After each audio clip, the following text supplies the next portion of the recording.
Assalamu alaikum, I'm Aisha and you're watching Samaa News. Here are today's headlines.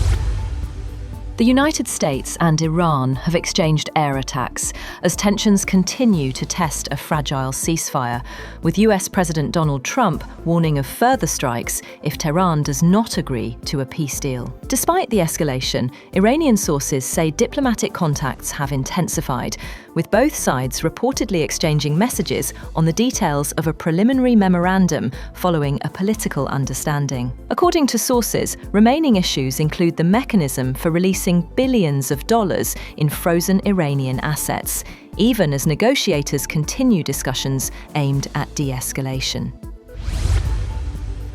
The United States and Iran have traded air attacks for a second straight day. The US military said its latest attacks targeted military surveillance capabilities, communication systems, and air defense sites across Iran, in response to what it called Tehran's unwarranted and continued aggression. Iran's Islamic Revolutionary Guard Corps said it had launched counterattacks on 18 US military targets at air bases in Kuwait and Bahrain, as well as the US Navy's Fifth Fleet in Bahrain. It later said it had also targeted the Al Azraq air base in Jordan for a second night running. Meanwhile, Iran has announced the complete closure of the Strait of Hormuz, warning that any vessel attempting to pass through the strategic waterway will be targeted. Iran's top joint military command, Qatam al-Anbiya Central Headquarters, announced in a statement broadcast by Iranian state television that the headquarters said the decision was taken due to growing insecurity in the region and what it described as continued American aggression. The statement said the strait is declared closed to the passage of all vessels, including oil tankers and commercial ships. US President Donald Trump says Iran has taken too long to reach a deal with Washington and will now have to pay the price amid ongoing tensions and reported diplomatic efforts. In a Truth Social post, Trump called Iran's military a complete and total mess and said the country is all talk and no action, adding that the bully of the Middle East is dead. His remarks came as reports indicated Qatari negotiators traveled to Tehran to continue efforts toward a possible agreement following consultations with the United States. White House officials did not immediately comment on the post or the reported diplomatic outreach. President Masoud Pezeshkian has said that Iran must move beyond the current state of neither war nor peace, while insisting that the country will not surrender to pressure or ceasefire violations. Speaking in Tehran, Pezeshkian said, "War is not in Iran's interest," but warned that any threat to the country's dignity, territory, or sovereignty would be met with resistance. In a later tweet, Pezeshkian said, "Tehran will stand firm against any pressure or threats," following renewed warnings from President Trump. He dismissed threats against Iran's infrastructure, including its transportation, electricity, and water networks, describing them as a sign of desperation rather than strength. On the other hand, the United States has imposed a new round of sanctions targeting individuals and companies allegedly linked to Iran's military procurement networks. The U.S. Treasury Department announced measures against 6 individuals and 4 entities, including firms based in China and Hong Kong. Treasury Secretary Scott Bessent said the sanctions are aimed at disrupting efforts to acquire weapons and military-related equipment, adding that Washington will continue to target networks supporting Iran's armed forces. US President Donald Trump has drawn attention with remarks on rising inflation, telling reporters, "I love the inflation," after new economic data showed consumer prices increased at their fastest pace in 3 years. Trump argued that inflationary pressures would ease once the conflict involving Iran comes to an end, and maintained that prices would eventually decline. His comments come as the US faces growing economic concerns ahead of the upcoming midterm elections.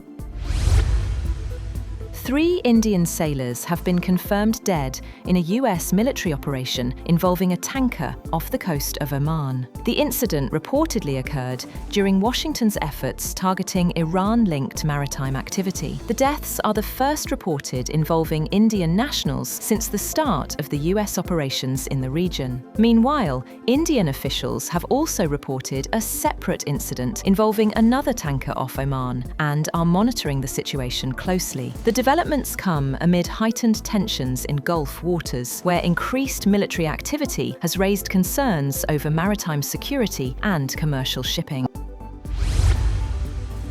India has demanded an end to US military strikes on ships after 3 Indian sailors were killed in a tanker attack off the coast of Oman. The incident is part of Washington's ongoing operations targeting Iran-linked maritime activity, which India says has now affected multiple vessels carrying Indian crews. New Delhi says it has summoned a US diplomat to express strong concern and calls for an immediate halt to such actions, while reporting that several ships with Indian nationals have been hit this week.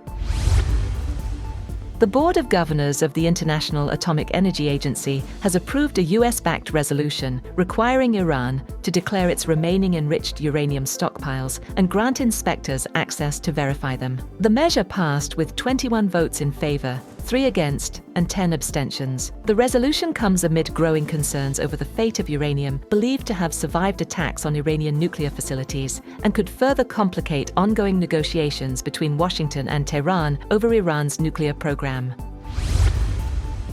Meanwhile, Iran has strongly condemned the resolution passed by the International Atomic Energy Agency and vowed to defend what it called its inalienable rights to pursue peaceful nuclear activities. In a statement issued by Iran's permanent mission in Vienna, Tehran accused the IAEA of politicization and questioned the agency's credibility, arguing that it had failed to adequately respond to attacks on Iranian nuclear facilities. The statement also criticized the United States for pursuing what it described as hostile actions while simultaneously calling for diplomacy, insisting that any diplomatic solution requires good faith from all sides. Bill Gates has told members of Congress that he did not fully understand the extent of Jeffrey Epstein's crimes when he associated with the late convicted sex offender to raise money for his philanthropic foundation. Gates also testified that he never witnessed any criminal conduct from Epstein. He accused Epstein of blackmailing him over his extramarital affairs. The billionaire's testimony concerned his contacts with the convicted sex offender, who ensnared women and girls from poor or unstable backgrounds. That's all for now. For more updates, visit www.samaa.tv. Thank you for watching Samaa News.